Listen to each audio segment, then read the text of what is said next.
Ngayon nga pala, nandito kami sa Olongapo para mag-install ng isang unit ng 4-in-1 car wash bendo. Customized na double wash button nga pala ang order ng bendo ni Sir. Kaya pagdating pa lang, sinimulan na namin ang pag-install ng car wash bendo ni client. Nutasan ko na nga pala yung frame na paglalagyan ng bendo. Yung frame nga pala na paglalagyan ng bendo, si client na ang gumawa niyan na binutasan ko rin yung ibabaw ng frame yung paglalagyan ng car wash bendo. Para marami tayong mailagay na black screw para sure na hindi mauhugot yung bendo. At nailagay na rin nga namin yung car wash bendo ni client sa frame. At sunod naman nilagay ko na nga pala yung mga black screw sa frame ng bendo. At kung makikita nyo, malapit na nga pala kami matapos sa pagkakabit ng bendo. Marami nga pala kaming ibinaon na black screw para sure naman na hindi mauhugot yung car wash bendo ni client. At sa wakas, natapos na rin ang pag-i-install ng car wash bendo ni client. Nagpalit nga lang pala ng bendo si client dahil yung lumang bendo ni client ay nagloloko na. At mapalad tayo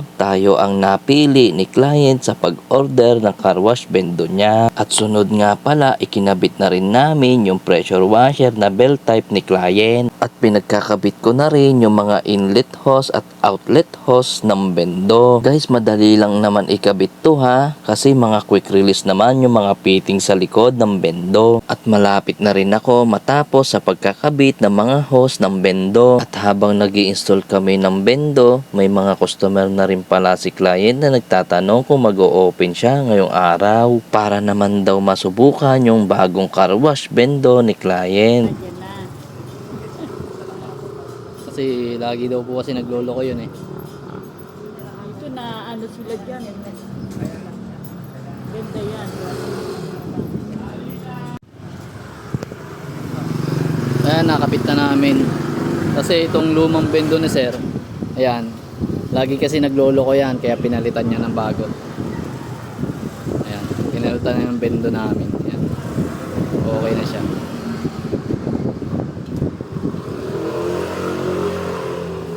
At sa wakas, natapos na rin namin ang pag-install ng bendo. Ide-demo na nga pala namin kay client kung paano ginagamit yung car wash bendo. Unang sinubukan ko nga pala dyan yung wash button ng bendo. Iyad nga pala yung pressure washer ha. At naghulog nga uli ako ng 5 pesos para masubukan yung foam button. Yan nga pala yung pinakasabon ng car wash bendo. Yung foaming machine nga pala ng car wash bendo, nasa loob na nga pala ng bendo yan ha.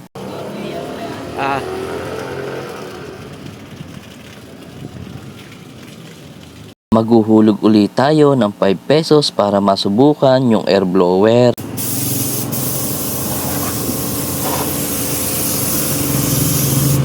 At sunod ko naman sinubukan uli yung wash to button. Double wash button nga pala yung order ni client ha. Kaya kapag double wash button, kailangan din dito yung dalawang pressure washer. At naghulog nga pala ako ng maraming barya sa bendo para mapakita sa inyo na pwedeng gamitin na sabay-sabay lahat ng buton ng bendo. Tumatanggap nga pala ito lahat ng Philippine coins, maliban nga lang sa sentimo. At sabay-sabay ko na nga pinindot lahat ng buton ng bendo.